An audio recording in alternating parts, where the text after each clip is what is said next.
Kan bercerita tentang seorang klien yang dia minta diruqyah karena merasa setiap mau subuh itu dia dipeluk oleh sosok makhluk yang ketika seorang hatinya damai, fenomena kayak gitu itu hilang sendiri. Melukai rasa akunya yang sangat dalam. Nanti dia bisa, tapi apa yang harus dilakukan itu sebenarnya lebih penting. Yang paling penting adalah noto rasa.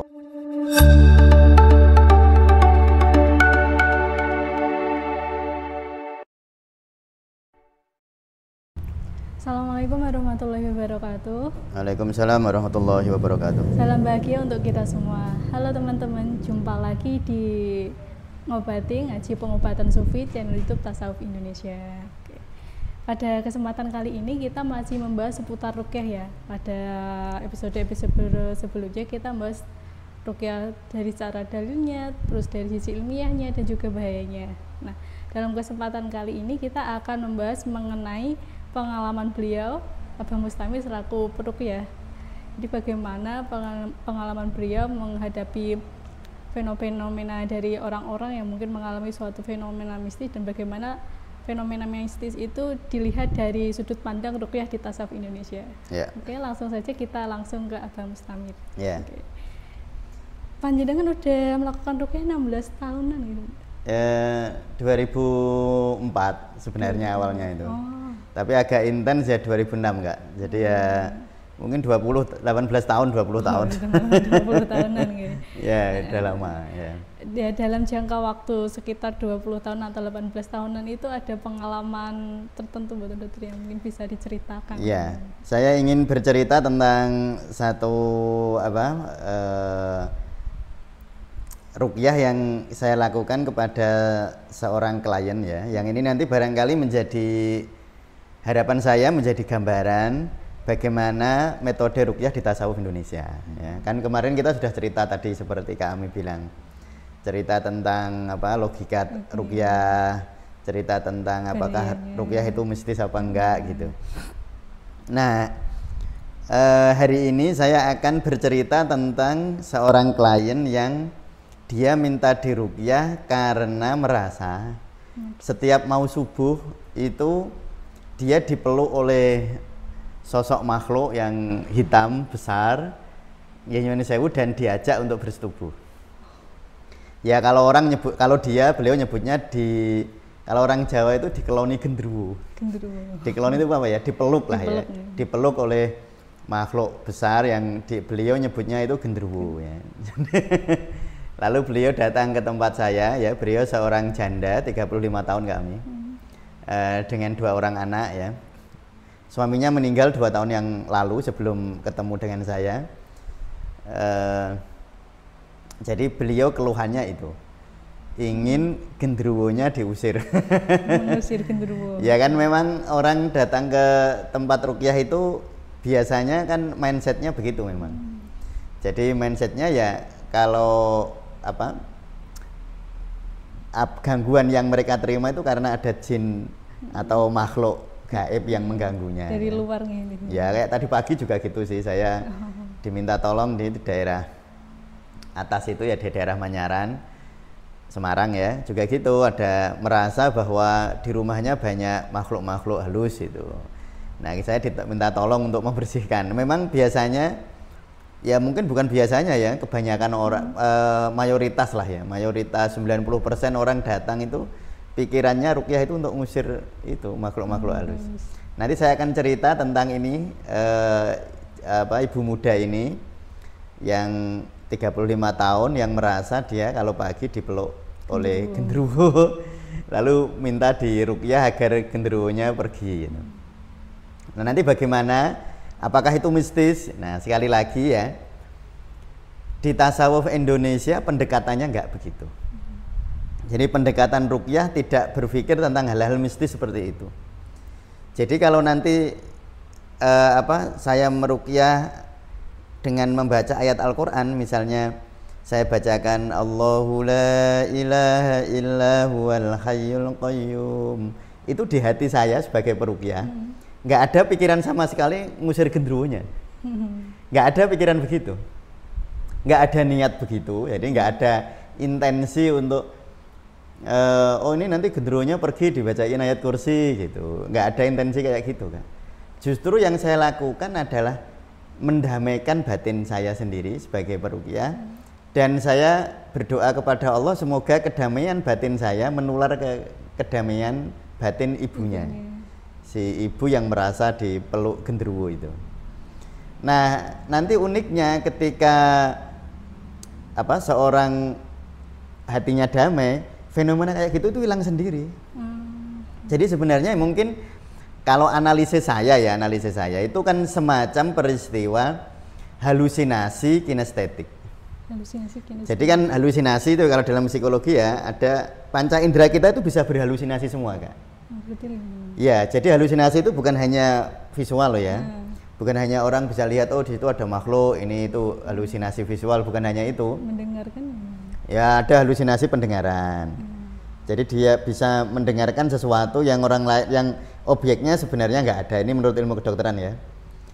Nanti kalau kami lihat di rumah sakit jiwa, kayak banyak sekali orang kayak gitu ya. Si A halusinasinya bisa lihat ini, si B halusinasinya bisa mendengarkan ini, dan si C itu ada halusinasi di mulut. Jadi dia seperti makan sesuatu. Jadi di lidah itu ada halusinasi loh Kak.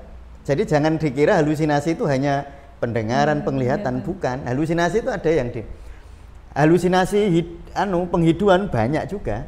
Jadi orang bisa, saya kok kayak bau bunga menyan, bisa bau menyan ya. Itu halusinasi bisa. Halusinasi memang ada di panca indera kita, semua ada halusinasinya, dan termasuk halusinasi kinestetik itu perabaan. Yang bagi kami di Tasawuf Indonesia kita menganalisisnya sih begitu. Jadi si ibu ini sebenarnya tidak didatangi genderuwo, tidak didatangi makhluk gaib, tapi si ibu ini sebenarnya sedang berhalusinasi kinestetik itu. Nah, waktu datang ke Tasawuf Indonesia, waktu saya ruqyah kan awalnya beliau tidak bercerita begitu, tidak bercerita banyak. Lalu setelah kita lakukan anamnesis ya, jadi di waktu ruqyah itu, sebelum ruqyah kita itu lakukan anamnesis kan? Anamnesis, jadi ditanya-tanya dulu gitu. Jadi dilakukan anamnesis, lalu ada pemeriksaan fisik ya, kita lakukan pemeriksaan. Nah intinya setelah saya anamnesis, dilakukan pemeriksaan, ternyata si ibu muda ini yang paling mengganjal hatinya adalah kerinduannya kepada suaminya yang 2 tahun yang lalu meninggal. Jadi itu kerinduan yang sangat dalam kepada suami. Jadi mungkin halusinasi itu bisa timbul karena masa lalu. Iya, memang halusinasi kebanyakan begitu. Kalau orang itu misalnya dia terlalu takut, misalnya ada trauma terhadap suara tertentu, maka dia nanti halusinasinya bisa suara-suara.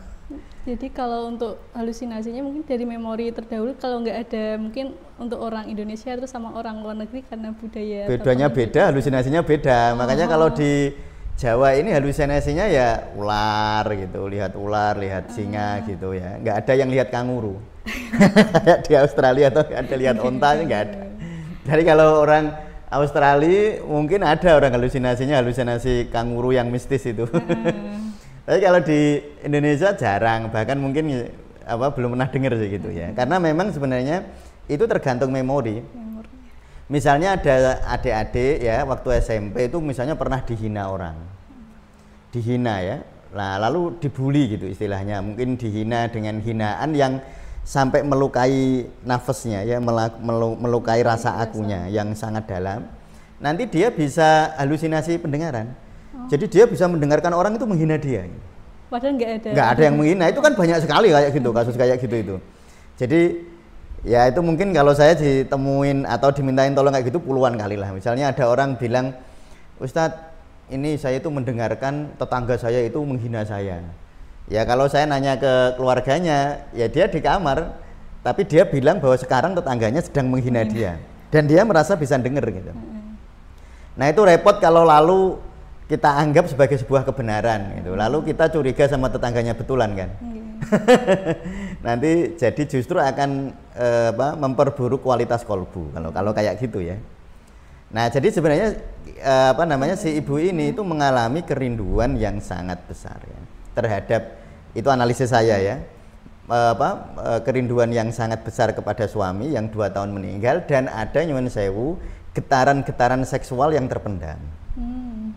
Jadi itu imajinasi tentang makhluk-makhluk gaib yang diceritakan oleh orang tuanya, oleh lingkungan ya, tentang genderuwo mungkin ya. Lalu ditambah kerinduan kepada istrinya, ditambah getaran-getaran seksual yang karena beliau janda maka getaran seksual tidak bisa dipenuhi gitu. Maka itu akan terjadi akumulasi semacam itu, lalu halusinasinya seperti itu. Halusinasi yang dia merasa dipeluk oleh makhluk besar dan ingin diajak untuk bersetubuh ya. Nah itu sehingga di tasawuf Indonesia sih nggak bayangin gitu. Jadi waktu saya doakan, saya baca ayat Al-Quran ya, saya nggak membayangkan atau nggak berdoa kepada ya Allah usir genderuwonya gitu sih, enggak ya. Yang justru yang saya minta kepada Allah, ya Allah tentramkan hati saya sendiri yang ngeruqyah ini, dan semoga getaran hati saya, kalau damai hati saya, semoga getaran kedamaian ini mempengaruhi si ibu ini. Jadi tervibrasi ke ya, betul ya. Dan alhamdulillah si ibu ini tuh cukup berpikiran terbuka Kak. Sehingga ketika saya bercerita seperti ini, dia cukup memahami. Karena memang ada yang benar-benar nggak mau tahu. Maksudnya ketika saya jelaskan seperti itu, dia enggak, itu pasti jin, itu pasti gini ya. Itu memang jadi akan lebih rumit biasanya. Tapi Mbak ini ya, saya manggilnya Mbak kan, itu kan kayak usianya di adik saya ya, 35 tahun. Saya bilang kepada Mbak itu bahwa mengapa terjadi fenomena semacam ini, ketika saya jelaskan seperti itu dia cukup paham. Sehingga dia merasa lebih tenang gitu. Jadi awalnya beliau menerima bahwa memang itu dari kerinduan. Iya, jadi kan gini kan, saya cerita begini. Saya tidak bisa memastikan itu genderuwo apa enggak. Tetapi bisa jadi karena ini. Terus saya ceritakan tadi, bisa jadi karena kerinduan jenengan kepada suami yang sangat dicintai ya. Tentu kan sangat dicintai, mungkin kan menikah umur 10-an tahun ya, sudah sangat dekat, lalu ditinggal meninggal, lalu secara hormonal kan wajar kan, usia-usia 35 tahun ya secara hormonal kan energi seksualnya masih sangat tinggi, sehingga karena kurang terpenuhi kan ya dipendam juga, lalu ditambah halusinasi cerita-cerita dari orang-orang lain tentang hal-hal begitu itu ya. Nah sehingga muncul seperti itu. Nah ini si Mbak itu cukup memahami. Nah sehingga ketika saya lalu menyampaikan, Mbak, kalau hati jenengan damai dan tentram, menerima takdir Allah ini dengan damai, insya Allah kayak gitu hilang sendiri. Nah lalu kan saya doakan ya biasa terus ruqyah, kita bacakan ayat-ayat yang biasa dipakai untuk meruqyah. Saya bacakan Al-Ikhlas, Al-Falaq, An-Nas gitu kami. Saya bacakan, lalu setelah itu sebenarnya yang paling penting sebenarnya bukan bacaannya, bukan lafadznya, tetapi penghayatan. Jadi selalu kalau saya meruqyah itu selalu saya bilang waktu saya bacakan ayat ruqyah nggak usah berpikir tentang jin. Kan biasanya kan orang di ruqyah kan mikirnya jinnya keluar dari mana ya, gitu kan. Mungkin dia nanti ketika dadanya mendengar ayat ruqyah dia tersugesti, dadanya deg kan makin takut itu biasanya. Nah itu kadang-kadang dia bisa nggak enak rasanya, bisa lalu terjadi abreaksi itu, terjadi teriak-teriak gitu kan. Atau ada orang karena dia lihat ruqyah itu nanti mutah, dia tersugesti kalau dengerin ayat ruqyah itu dia mutah. Padahal kalau dengerin di masjid ada qiraat di masjid, ada bacaan-bacaan ayat-ayat ruqyah juga dia nggak mutah. Tapi kalau sudah dibilang mau di ruqyah, sugestinya muncul dia jadi pengen mutah gitu. Makanya saya nggak pernah begitu. Sehingga sugestinya adalah sugesti, Mbak, ketika nanti saya bacakan Al-Quran, mari kita bersama-sama memohon kepada Allah. Jadi ingatlah Allah. Nggak usah pedulikan kalau seandainya jinnya ada, nggak usah dipedulikan keluar dari mana, nggak perlu dipedulikan. Maksudnya langsung fokus kepada Allah ya. Jadi mohon kepada Allah semoga ditentramkan hati saya. Ya kebetulan Mbaknya mengaku memang sangat rindu dengan suami, sebenarnya ingin menikah tapi nanti takut suaminya nanti sama anaknya gimana kan gitu kan. Memang rumitnya menikah seperti itu kan, rumitnya begitu kan. Ya ketika dia sudah punya anak lalu menikah, mungkin anaknya kan usianya mungkin sekitar 7-8 tahun. kan butuh perhatian. Nah, kalau punya bapak baru tidak mudah. Sulit menerimanya. Iya, ya kalau bapak barunya adalah orang yang sangat baik dan bisa menerima ya disyukuri ya, tentu itu anugerah besar. Tapi kan tidak mudah menemukan seperti itu. Sehingga si Mbak ini tuh ragu-ragu. Ya tentu mungkin ada yang sudah seneng, sudah nembung ya. Tapi si Mbak ini mungkin ragu dan itu kan jadinya kan konflik ya. Sebenarnya gini, pengen ya secara biologi, secara itu sangat wajar sekali dia membayangkan hubungan-hubungan seksual ya, berfantasi, mungkin beliau berfantasi tentang hubungan-hubungan seksual, lalu fantasi terhadap suaminya, lalu ketemu dengan fantasi cerita-cerita macam-macam itu, lalu muncullah halusinasi semacam itu. Lalu beliau merasa seperti itu. Nah, lalu setelah saya bacakan ayat ruqyah, si Mbak ini merasa hatinya lebih damai, lebih tenteram ya. Tapi apa yang harus dilakukan itu sebenarnya lebih penting. Jadi bukan bacaan ruqyah saat itu yang paling penting, bukan bacaan saya. Yang paling penting adalah notoroso atau menata batin yang paling penting, yaitu pertama ikhlaskan kepergian suami, bukan kepergian, kepulangan suami. Kan suaminya pulang, kan memang manusia itu kan meninggal itu kan sebenarnya pulang tuh, kan bukan pergi. Dia sudah pergi ya, bukan pergi. Kalau meninggal itu pulang karena rumahnya ya sebenarnya sana. Maka ikhlaskan dengan setulus hati. Kalau Mbak misalnya itu kan mungkin kepengen menikah, nggak enak sama anaknya, nggak enak sama mertuanya, kan begitu kan. Kalau jenengan ingin menikah atau ada yang melamar misalnya, nggak perlu rasa-rasa tidak nyaman itu disadari, nanti insya Allah kalau disadari rasa-rasa nggak nyaman itu akan hilang. Ya rasa-rasa tidak nyaman itu akan luruh. Nah jadi disampaikan dengan komunikasi yang baik. Ya jangan sampai begini, jenengan punya masa depan, anak-anak juga punya masa depan ya. Jadi semua harus diberi hak. Jenengan punya hak menentukan masa depan, tapi anak juga tanggung jawab. Maka saya selalu bilang kalau ketemu sama mbak-mbak yang punya peristiwa hidup semacam itu, saya selalu bilang kalau menikah jangan demi aku, menikahnya demi anak. Ya kalau menikah demi aku kan yang digulai yang dia senengi kan. Kalau menikah harusnya ya demi anak, yaitu mencari bapak pengganti untuk menjadi pelindung bagi anak-anaknya kan gitu. Nah itu insya Allah nanti ketemunya juga gitu yang baik. Tapi kalau demi aku ya itu kasihan anak-anak gitu ya. Nah itu saya bilang semacam itu, intinya saya beli masukan-masukan spiritual yang lebih panjang lebar begitu tentang bagaimana makna mengikhlaskan. Karena itu jauh lebih penting sebenarnya daripada doa-doanya, daripada lafadz doa-doanya gitu. Nah jadi ikhlaskan, bagaimana caranya mengikhlaskan? Ya sudah, berarti kita masuk ke teknik tasawufnya, yaitu menerima rasa pedih kalau memang ada kepedihan ya, atau kalau ada rasa kerinduan. Tadi kan sebenarnya paling kan rindu ya, yang paling Mbak ini rasakan gitu kan kerinduan. Jenengan terima kerinduan itu dengan lapang dada. Lalu kalau bisa, karena ada dorongan-dorongan seksual ya, itu mungkin itu sangat mempengaruhi ya di dalam proses halusinasi itu. Maka saya menganjurkan beliau untuk berpuasa. Ya tapi ya saya tetap hanya menganjurkan ya, saya nggak mewajibkan. Saya menganjurkan beliau berpuasa. Jadi berpuasa bisa Senin Kemis atau enggak ya Senin saja kalau memang harus, karena beliau ya nyuwun sewu kan punya tanggungan, harus bekerja sendiri ya. Ya kan? Nah, itu mungkin kalau lelah terus suruh puasa kan nanti takutnya kalau saya mewajibkan berpuasa nanti timbul ketegangan baru. Ini kadang-kadang orang itu gitu loh kan. Misalnya saya bilang ibu itu harus berpuasa, nanti dia kalau nggak puasa jadi cemas. Jadi nambah beban gitu, jadi menambah sugesti buruk, bisa jadi begitu.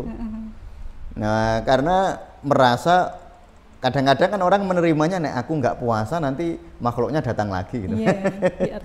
Dan itu sering begitu orang menangkapnya, padahal itu bukan begitu maksudnya. Jadi maksudnya adalah kalau bisa berpuasalah, ya tetap kalau bisa saja, kalau enggak ya nggak apa-apa, nggak usah merasa bersalah juga. Nah jadi itu anjurannya begitu. Lalu kalau menjelang tidur semua ketegangan di tubuh itu disadari. Jangan ditolak ya. Ya nyun sewu, saya tentu saya membayangkan seorang yang sudah hidup bersama dengan laki-laki kekasihnya atau suaminya, mungkin biasanya dulu kan tidurnya bareng gitu ya. Mungkin dia kalau mau tidur kan bayangin kayak gitu kan. Mungkin ada bayangan-bayangan fantasi-fantasi yang muncul kan. Nah itu disadari, diterima. Kalau apa waktu mau tidur diterima, disadari. Nanti kalau diterima dan disadari luruh itu. Luruh. Dan kalau luruh nanti tidurnya jadi nyenyak, jadi begini. Jadi intinya tekniknya sebenarnya begitu kan. Secara formal saya bacakan ayat ruqyah seperti biasa, seperti orang-orang ruqyah itu. Yang bedanya fokus saya bukan fokus ngusir jin. Nggak di benak saya nggak ada sama sekali seperti itu. Tapi fokus saya adalah fokus untuk menenteramkan batin. Jadi makanya di tasawuf Indonesia ruqyah itu tatmainul qulub, menenteramkan hati, bukan mistis ngusir jin. Nah jadi terus saya beri semacam pengertian bahwa Mbak harus menerima rasa ini, ya, menerima rasa kerinduan diterima, nggak perlu ditolak. Kan orang sering rindu, aku nggak boleh rindu, dia sudah nggak ada gitu kan. Malah justru kalau ditolak dia tertekan ke dalam. Jadi kan sewaktu-waktu bisa muncul. Bisa meledak, dan itu mungkin karena itu kan nyuwun sewu ya, kan dia kepengin terlihat tabah biasanya ya. Orang itu kan kepengin terlihat tabah. Jadi sebenarnya sih dia rindu atau dia mungkin sebenarnya di dalam hatinya itu terluka. Tapi kalau di hadapan orang dia bilang aku nggak apa-apa, aku baik-baik saja gitu. Ya dia ingin menutupi itu di depan orang, tentu itu juga ada baiknya, ada betulnya. Tetapi kalau itu overdosis malah menekan, nanti direpress ke bawah sadarnya. Lalu bisa muncul seperti itu. Jadi halusinasi dan mungkin kayak kesurupan juga gitu kelihatan. Nah iya, nanti jadi begitu, jadi halusinasinya macam-macam itu Kak. Nah, alhamdulillah setelah itu seminggu ditelepon WA saya gitu. Seminggu ini nggak ada peristiwa semacam itu. Nggak ada lagi didatangi makhluk-makhluk gaib seperti itu. Makhluk gaib dalam tanda petik ya. Karena itu sebenarnya makhluknya menurut kita itu dibuat sendiri, bukan makhluk gaib betulan yang datang gitu. Nah, jadi prinsipnya di situ sebenarnya teknik ruqyah di tasawuf Indonesia. Kita tidak meruqyah itu tidak berfokus kepada makhluk gaib, tetapi fokusnya pada penentraman hati. Jadi bukan fokus dari luar tapi ke dalam dirinya. Iya, jadi ya itu tadi. Karena kalau konsep tasawuf itu ma'rifatullah. Ya, tasawuf itu kan kuncinya kan mengenal Allah. Lah mengenal Allah itu melalui ma'rifatun nafas. Melalui mengenali diri, bukan nggak harus kita mengenali makhluk gaib gitu untuk ma'rifatullah, enggak. Ma'rifatullah ya hiya ma'rifatun nafas. Imam Al-Ghazali begitu. Kalau kan kita ngaji ya di Kimia Usaadah, ini mungkin teman-teman sufi pengen lihat Kimia Usaadah juga ada ngaji Kimia Usaadah, itu kuncinya di situ. Nah, ketika hatinya tentram, ya kayak gitu hilang-hilang dewe, hilang-hilang sendiri kayak gitu itu. Nah, nggak perlu berfokus ke situ, ke hal-hal gaib semacam itu. Nah, itu kalau di tasawuf Indonesia. Nah, itu kisah gitu kami. Semoga bisa menggambarkan, mungkin besok juga ada episode saya cerita tentang hal lain ya, tentang kasus-kasus lain atau kisah-kisah lain tentang kisah ruqyah. Biar lebih bisa memahami lebih detail dan lebih dalam tentang ruqyah berbasis tauhid yang ada di dalam tasawuf Indonesia. Ya. Jadi mungkin intinya tuh di noto rosonya itu. Iya, di nata batinnya, noto rosonya. Kan? Proses ruqyah itu untuk membacakan ayatnya atau secara syariatnya hanya beberapa menit, tapi yang butuh ditekankan ya. Itu. Ya, betul. Oke, terima kasih Dokter ya, atas sharing pengalamannya. Mungkin untuk episode kali ini kita sharing tentang pengalaman beliau sampai situ saja nggih. Nanti di kedepannya ada mungkin pengalaman-pengalaman lainnya dari beliau bisa kita sampaikan di sini.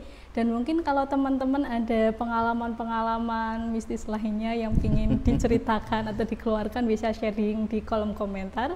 Dan jangan lupa share, terus subscribe dan like ya. Terima kasih. Wassalamualaikum warahmatullahi wabarakatuh. Waalaikumsalam warahmatullahi wabarakatuh.